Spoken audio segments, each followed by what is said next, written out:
Amazonas presenta 24 horas con Milton Pérez y Diana León.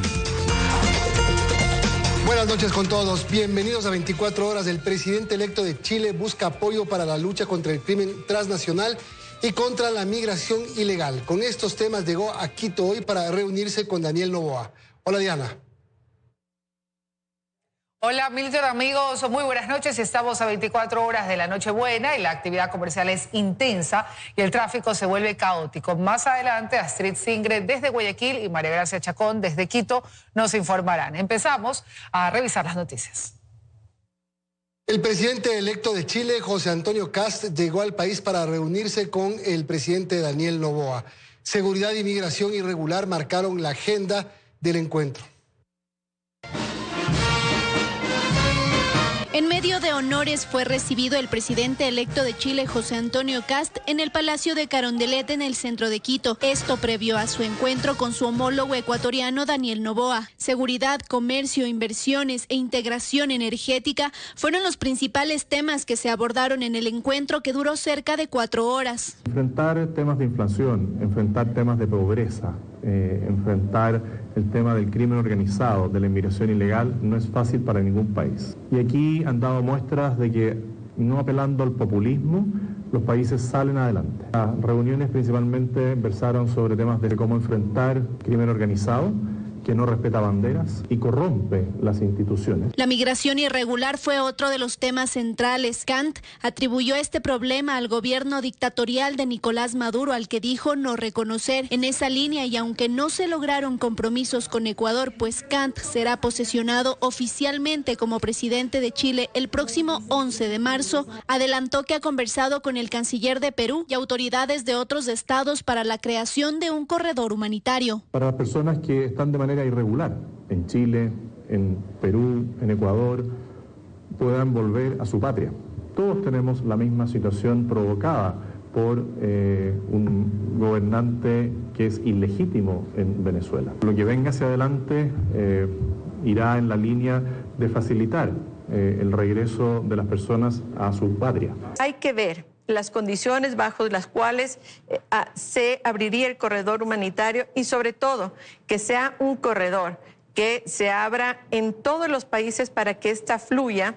Lo grave puede ser que un país bloquee alguna frontera y que toda esta movilidad empiece a quedarse en un país. La gira de Kast continuará en Perú, Estados Unidos y España hasta la fecha de su posesión oficial. María Fernanda Utreras, Teleamazonas.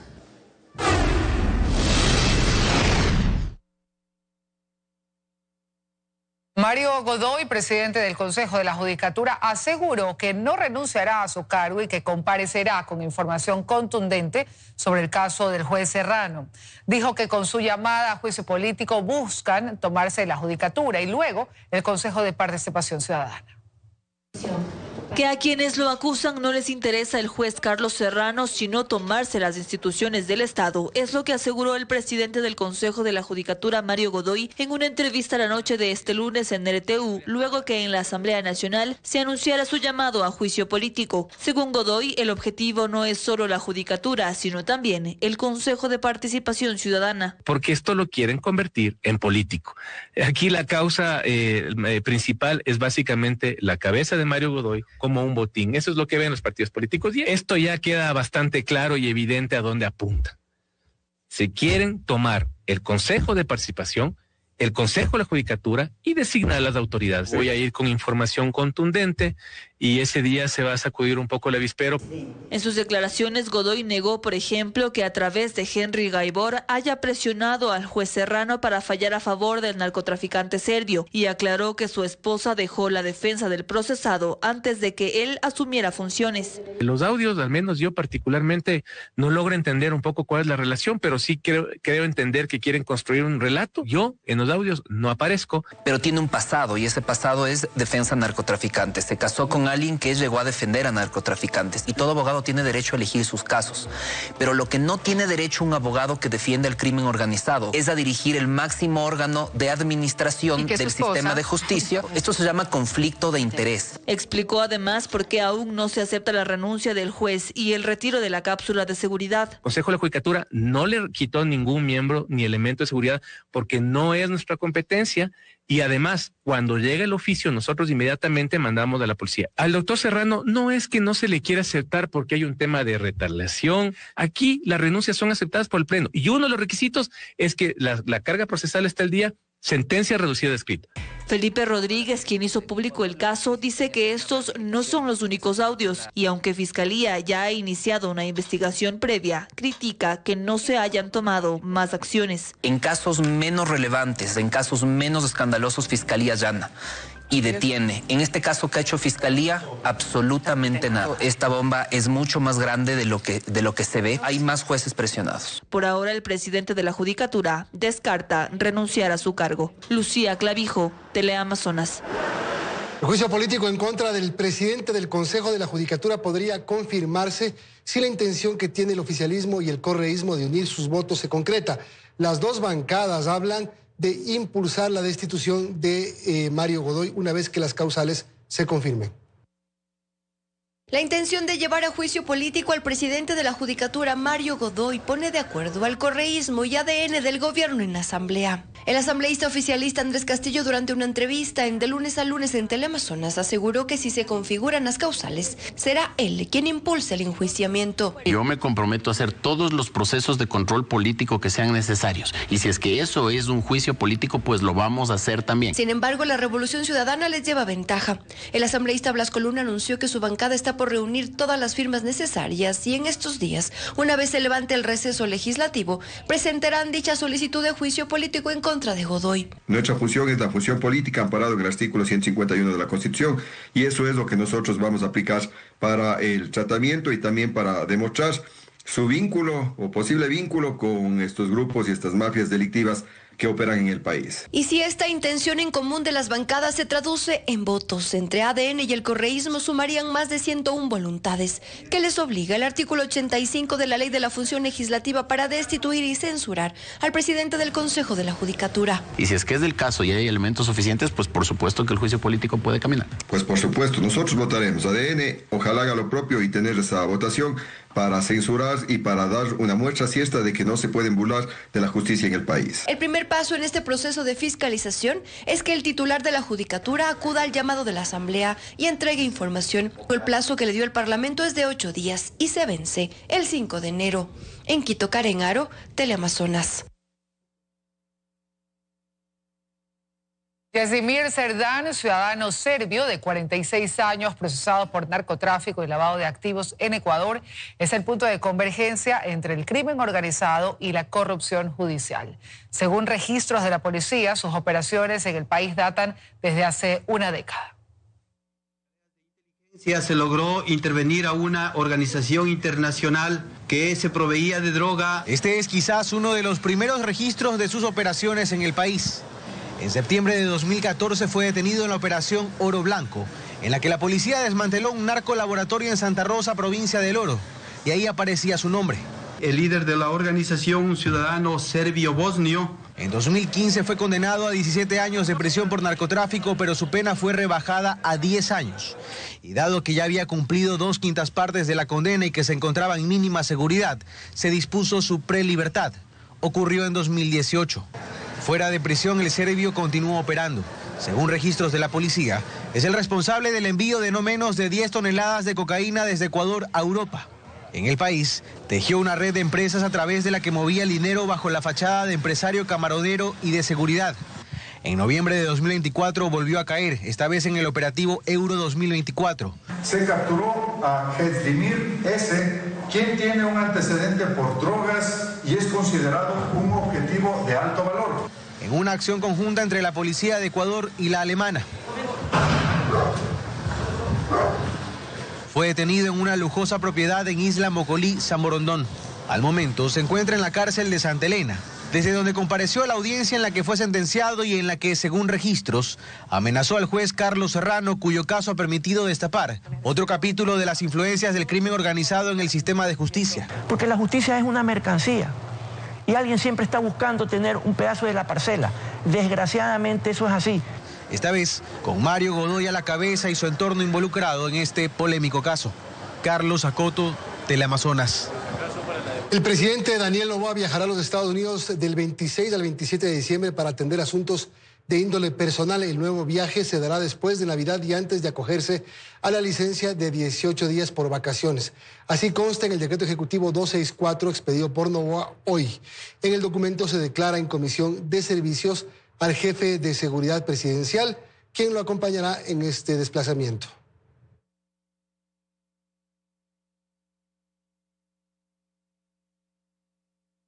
Y Ecuador fortalece su cooperación con Estados Unidos y accede a inversiones no reembolsables para infraestructura. Así lo señaló la canciller Gabriela Sommerfield. Reiteró que la presencia de militares estadounidenses es parte de una estrategia contra el crimen organizado. El 17 de diciembre, Ecuador fue declarado elegible por la Corporación del Desafío del Milenio, un programa de inversiones de Estados Unidos. Es así que nuestro país podrá acceder a recursos no reembolsables para infraestructuras. Este programa está vigente en Estados Unidos desde el año 2004. Son 21 años donde el Ecuador nunca fue elegible. No es una deuda que nosotros tenemos que asumir. La canciller Gabriela Sommerfield recalca que Ecuador es el único país latinoamericano que ha accedido a este programa mayor. También detalla que habrá un periodo de 2 años para determinar los proyectos de interés en los que se puede invertir. Sin embargo, aún no se confirma el monto establecido. De lo que dice la información, ha ido entre 200 y 500 millones. Hay que ver normalmente durante los 21 años del programa. Hay que ver a qué accede el Ecuador. En cuanto a la cooperación en materia de seguridad con Estados Unidos, Sommerfield indicó que la presencia de personal militar estadounidense en el país responde a una estrategia nacional para enfrentar el crimen organizado transnacional.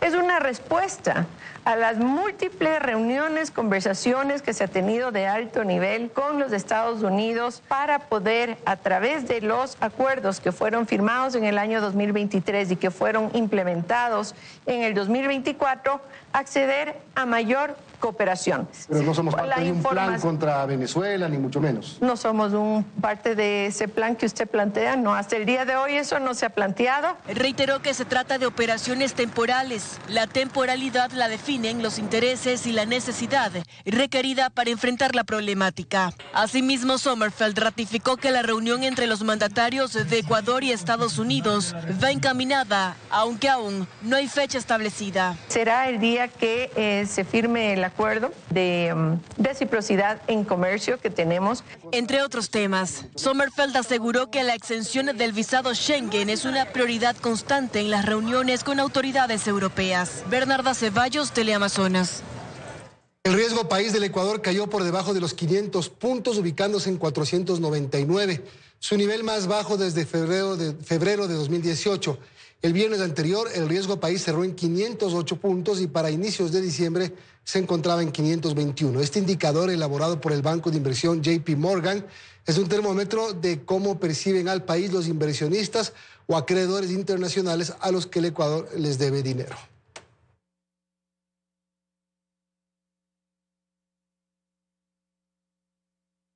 Este miércoles se instalará en Quito la audiencia de juicio del caso AAA que involucra al alcalde de Guayaquil en una presunta comercialización irregular de combustibles. Según la investigación, existiría un perjuicio al Estado de 94 millones de dólares. Iba a ser el 21 de enero, pero se adelantó. Será este miércoles en Quito a las 2:30 de la tarde, en la víspera de la Nochebuena. Y ahí estará presente el alcalde de Guayaquil, Aquiles Álvarez, uno de los 16 procesados por presunta comercialización ilegal de combustibles. Es el llamado caso AAA. Según la Agencia de Regulación y Control de Hidrocarburos, que en este caso es acusadora particular, empresas de las que Álvarez fue representante en su momento habrían comercializado 64 millones de galones de combustible de forma irregular.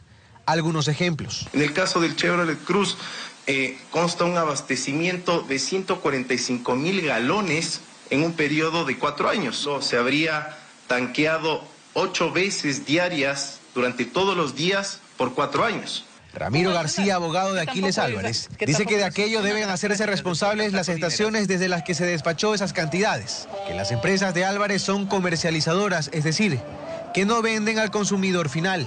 Asumiendo que fuera verdad, y que hay un auto que cada 2 horas venía a tanquear, la pregunta es, ¿y por qué eso es ilícito?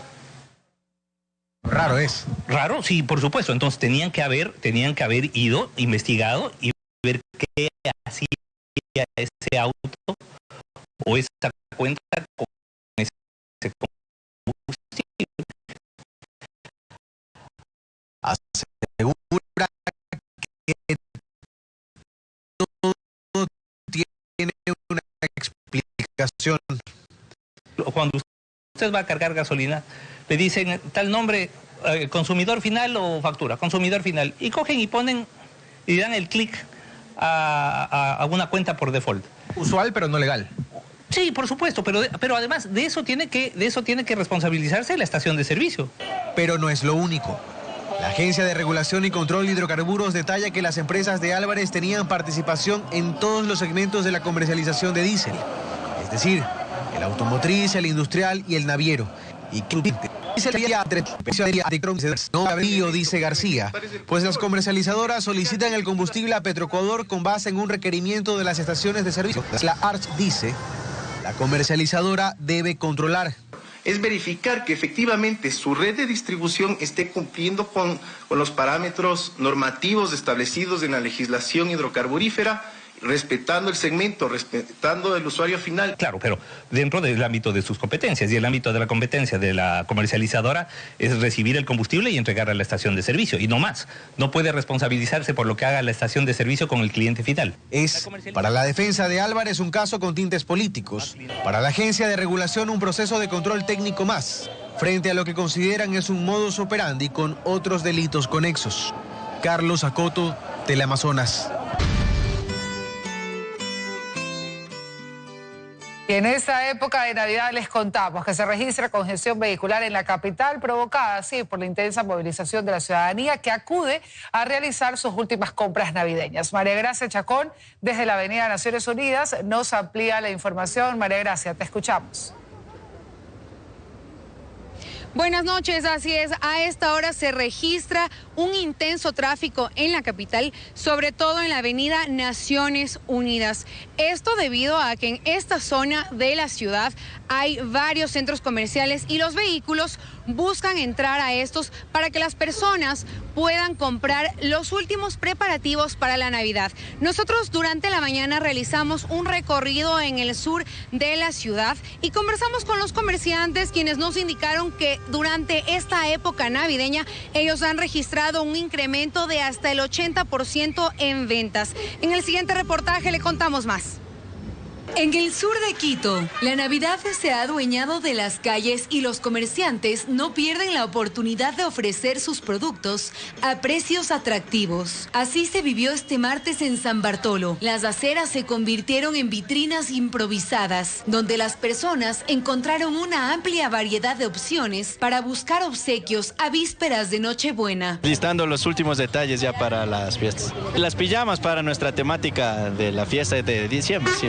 Unas camisetas para ponernos el jueves. Es que esta es la temporada ideal para los vendedores, quienes no solo exhiben su mejor mercadería, sino que también sorprenden al mercado con estas promociones innovadoras. Estamos botando la plaza por la ventana, la casa por la ventana. Tenemos desde zapatos deportivos desde $6 en adelante. Precios desde $5, $7. Sí nos piden más rebaja, pero también sí son comprensivos porque entienden que nosotros somos fabricantes. Por ello, las calles del sur de la capital, en especial la avenida principal Pedro Vicente Maldonado, se muestran con una intensa congestión vehicular que refleja el movimiento de la temporada. Las personas también optan por hacer sus últimas compras en centros comerciales mayoristas. Allí la ciudadanía puede encontrar indumentarias, zapatos y hasta juguetes. Aperturando de 7 a 7 de la noche, a excepción del martes y sábado, que es desde las 3 de la mañana hasta 7 7, 8 de la noche. Los horarios de 3 de la mañana es porque somos productores.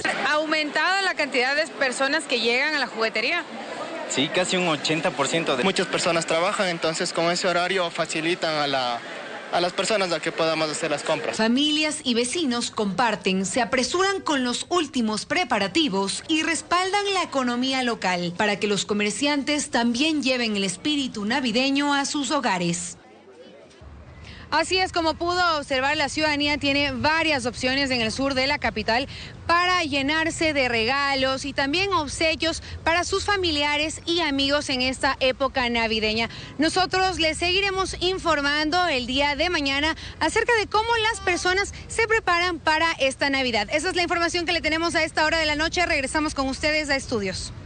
Gracias por contarnos, María Gracia. Y gran cantidad de ciudadanos acude a los centros comerciales y locales de la Bahía en Guayaquil en busca de los últimos regalos y para la vestimenta típica de las festividades. El flujo vehicular también se intensifica. Astrid Singre, desde el norte de Guayaquil, nos cuenta más. Astrid.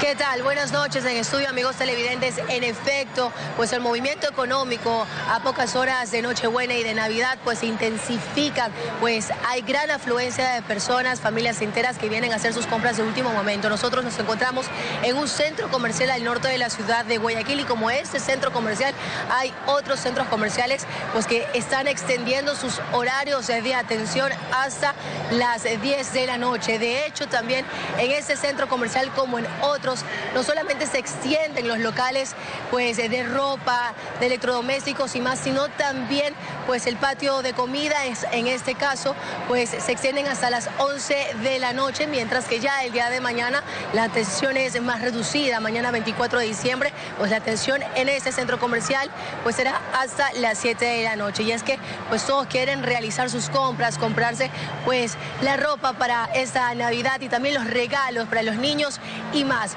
Pero sobre este tema nosotros hemos preparado el siguiente reportaje. Veamos. Ahora sí, listo con su compra navideña, está Samuel Barahona, quien incluso hasta estrenó los zapatos que utilizará en Nochebuena. Unos zapatos, ya me estoy probando aquí algunos. Este es el ambiente en la bahía de Guayaquil previo a las festividades, pues decenas de personas aprovechan las últimas horas para comprar ropa, calzado o juguetes. Para las bebés, 2 patinetas. Blusas. ¿Último minuto? Así es, a lo apurado. ¿Usted ya tiene luz? Todavía no, soy el último. Bueno, todavía acabo de llegar y estoy viendo las mejores opciones, viendo los precios. Así también los comerciantes destacan que las ventas han incrementado e incluso esto los motivó para extender sus horarios, ofertas y promociones. Han sido muy buenas, estos 2 últimos meses se ha impulsado bastante las compras, los clientes han venido y... Tenemos juguetes de $6 en adelante, tenemos carros a batería, bicicletas. Tenemos camisetas a partir de $5 para mujer, caballeros y los conjuntos. Con el fin de brindar seguridad, la Policía Nacional mantiene desplegados a más de 50 agentes en horarios rotativos. Erika Vera, Teleamazonas. Bien, y con este movimiento económico también aumenta el flujo vehicular durante toda esta jornada de este 23 de diciembre. También se ha visto justamente aumentado el tráfico en la ciudad de Guayaquil, lo que normalmente usted pues durante la tarde le podía tomar pues trasladarse de un punto a otro pues cerca de 10 o 15 minutos, pues ese tiempo se ha duplicado debido a la cantidad de vehículos que ha salido también pues a diferentes puntos de la ciudad. Se espera que el día de mañana incluso también el flujo sea similar al que se ha podido evidenciar el día de hoy. De hecho, en horas de la noche, como ustedes pueden ver en imágenes, gracias a nuestro dron 24 horas, pues el tráfico a esta hora aún es intenso. Así que si usted va a realizar sus compras y está a tiempo aún o está saliendo de su trabajo, pues tome en cuenta las recomendaciones y también lo que le estamos señalando, el aumento del flujo vehicular que hay sobre todo en el norte y centro de la ciudad de Guayaquil. Esta es la información a esta hora de la noche. Compañeros, amigos televidentes, ustedes continúan con más información. Tengan muy buenas noches. Buenas noches, Astrid. Y si todavía tiene pendientes, yo creo que tiene que salir mañana bien tempranito para lograr hacer todo.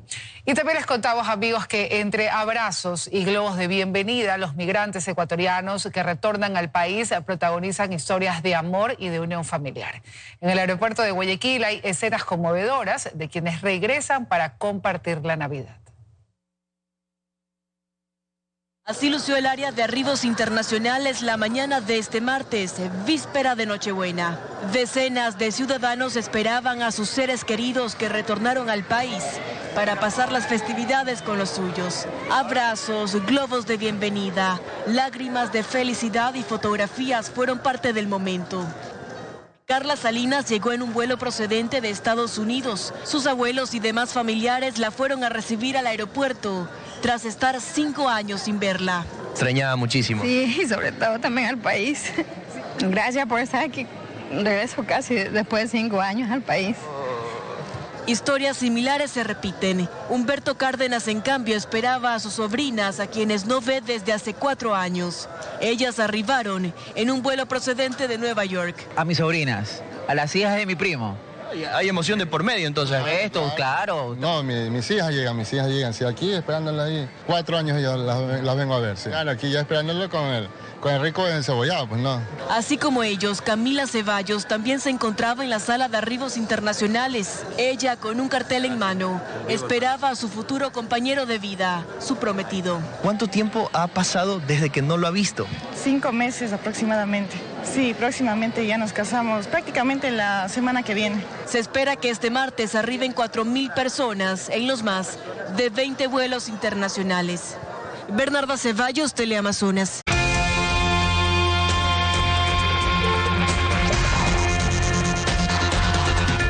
Desde la madrugada de este martes, cientos de jóvenes acudieron al centro de reclutamiento en Quito para postular como reservistas para las Fuerzas Armadas. La jornada estuvo marcada por largas esperas y reclamos de aspirantes que no lograron ingresar. Unos de pie bajo el sol por más de 8 horas, mientras que otros con sombrillas sentados de tanto esperar y con la mirada fija en esta puerta. Esta fue la tónica de esta jornada en los exteriores del centro de reclutamiento en Quito, hasta donde llegaron cientos de jóvenes desde la madrugada con la esperanza de ser parte del proceso de selección para reservistas de las Fuerzas Armadas. Postulando porque no hay trabajo afuera, un trabajo estable. Muchos llegaron de provincias de la costa, de la sierra y de la Amazonía. Las horas avanzaron y la espera se volvió cada vez más tensa. Ya casi al finalizar la jornada, varios postulantes aseguraron que pese a haber llegado desde las 3 o 4 de la madrugada, no lograron ingresar y menos obtener un cupo. Yo tengo el ticket 161 y hasta ahí se quedó. Han venido en días anteriores acá a trasnochar y les han repartido turnos.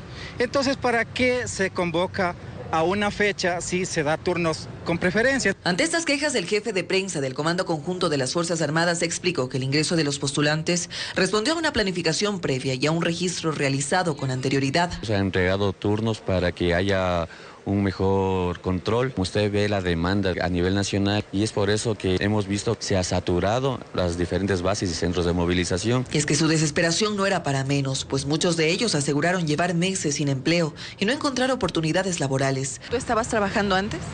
Sí, para ser exactos, armando carpas. Muchos recurren a este tipo de llamados porque no tienen más opciones de trabajo. Para mí es muy bueno y fundamental esa platita que nos van a dar aquí. Tal vez abrir más plazas, oportunidades. Quienes lograron superar esta primera fase expresaron satisfacción por avanzar dentro de la convocatoria. Me siento bien porque lo logré, lo conseguí y bueno, a la final, como dicen, muchos son los llamados y pocos son los elegidos. Esta convocatoria, la última del año, estuvo destinada a ciudadanos entre los 19 y 40 años de edad con instrucción militar. La misma ofreció cerca de 900 cupos a nivel nacional y evidenció la alta demanda de jóvenes que buscan una oportunidad laboral ante la falta de empleo. Ismenia Solórzano, Teleamazonas.